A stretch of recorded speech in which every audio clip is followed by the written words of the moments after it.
Hi, everybody. It's Andrew. In case you don't know me already, I'm a tutor for Mr. Charlton.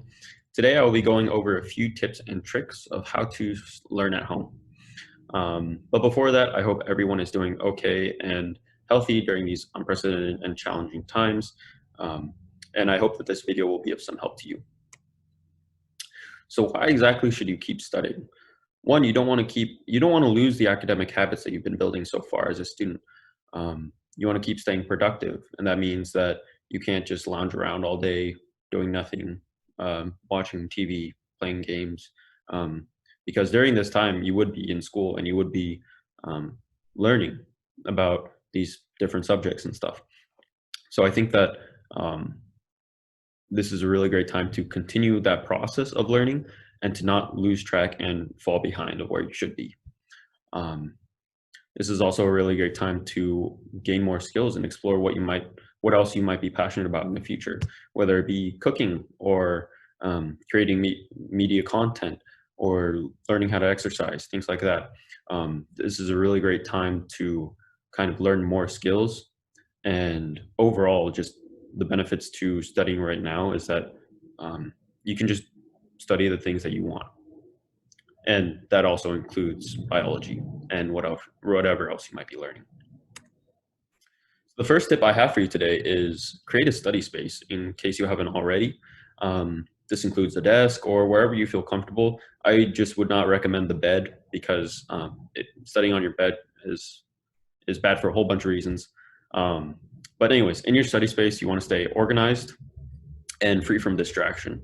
So if you have notifications popping up on your phone all the time or notifications on your computer popping up all the time, it becomes really difficult to learn. And that also means that if you have a whole bunch of different tabs open with YouTube or other games, like that will also take away from your attention. In your study space, you want to have natural lighting, fresh air. Sitting by a window is really nice. You don't want to stay cooped up and kind of just lose track of time if if uh, if you're the type to kind of stay indoors in the dark and just play games and stuff like that. Um, and you also want to have a comfortable studying space. That doesn't mean too comfortable because, like I said, if you're in a bed, you might just fall asleep, um, and or you might um, change the kind of like setting of your bed so that it becomes a study space instead, so you won't be able to sleep, things like that. Um, and finally, in creating your study space, you want to let others know that you will be studying in your house. You don't want to get interrupted by your parents or your siblings or other people just because if you're studying, that just takes up too much time. Tip number two, make a plan. So you should use a planner. I like Google Calendar because I've been using Google Calendar since high school. It's really great in recording the things in my agenda, and it's just really simple and easy to use. But you can also do a to-do list or a paper planner. Um, and what is the point of these is you want to keep track of deadlines. So tests, quizzes, assignment dates. You just want to make sure that you're not losing track of anything. Um, I think Jupyter does a good job of that. Um, Plus, like these planners are also good at recording what else you want to accomplish in your time. So, say in my planner, I say, oh, read this book up to this page number or something like that. So it's a really good way to track and maintain where you are in what you're doing. The last point is to set realistic goals. So if you have a paper due on Friday, you should probably start before Friday, especially if it's a longer paper. So setting realistic goals is also important in studying and doing work. Tip number three is focusing. So you want to, I talked about this in tip number one of creating your study space, but basically you want to remove distractions. I like to do this by putting on music. And this is like music that I'm comfortable with, not new music.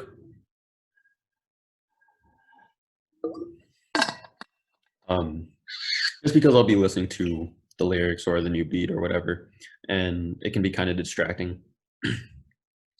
In your study space, you want to have snacks and drinks available, not too many, not too little, just enough to like make sure that your study space is very comfortable and that you can focus well. You should work on your sleep.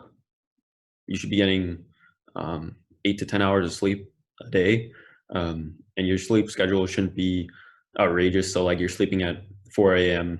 and waking up at noon. You know, like you want to have a steady and consistent sleep schedule. So when it comes down to focusing, I think mindset is really important because if you don't have the mindset of focusing or mindset of studying, you're not going to study. So if prior to studying, if you were to think about online shopping, about going to Amazon or YouTube or whatever, like while you're studying, you're just going to be thinking of that the whole entire time. So when you start studying, just think about studying and go into it with the intention of getting work done. Tip number 4, take breaks, but not too many. If you're studying a lot, you want to reward yourself by giving yourself 10 to 30 minutes for a break. This is a clear time frame because if you start your break and you'll think, oh, I'll just finish whenever my break ends, next thing you know, you could be 3 to 5 to however long your break lasts, and kind of removes the purpose of the break in the first place. So the parts that I like to start breaks is when I reach sub goals or when I finish an assignment, because this is a good time to kind of de-stress and kind of debrief from the assignment and prepare my mind for the next assignment, which leads into mental health. You also don't want to overwork yourself, or you don't have to be like 100% productive all the time. Because again, this is a really challenging and difficult time to be in, and you should definitely take your mental health into priority.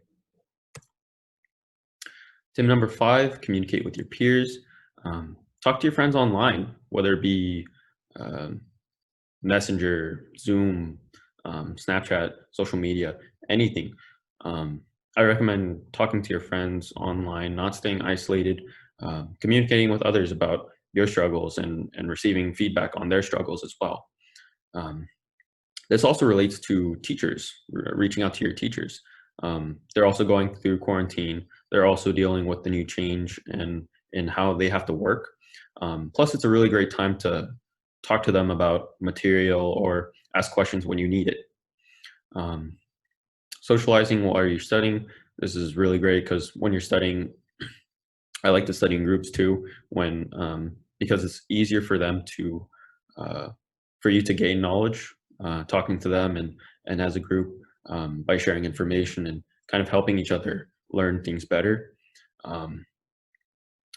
which also takes the weight off of studying as it is now in quarantine. So how does this all relate to higher education? You want I'm in college right now. I'm also learning at home. It's difficult. It's challenging to adjust to this. But for the most part, during the school year, before quarantine, a lot of the time we have to learn at home without anybody holding our hand, because in college, it's more like you're here, you pay for your education, and you kind of do your education, if that makes sense. So you go to lectures and stuff like that, but a lot of the times you're going to be studying outside of the classroom and doing work outside of the classroom, at home or with peers, online or in study halls.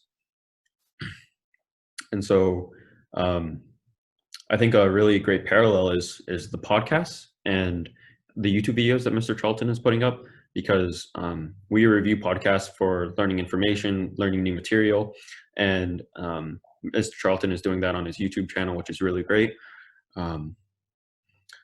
So a skill that I think that learning at home is great is the self-driven aspect, because again, in college, no one's going to hold your hand. No one's going to tell you these is going to force you to study. You're going to have to do all that yourself. And so studying at home and kind of this time period is really great in developing those skills, because because it's just an essential skill to have. And this is my works cited. I hope this video helped. If you have any questions, just message Mr. Charlton or I. I'm sure if he posts this on his YouTube channel, you can just comment below and I'll be checking that. And also let me know what other topics you want me to talk about, because as a college student, I think I have some valuable insight that might be helpful, especially when learning new materials or just handling quarantine in general.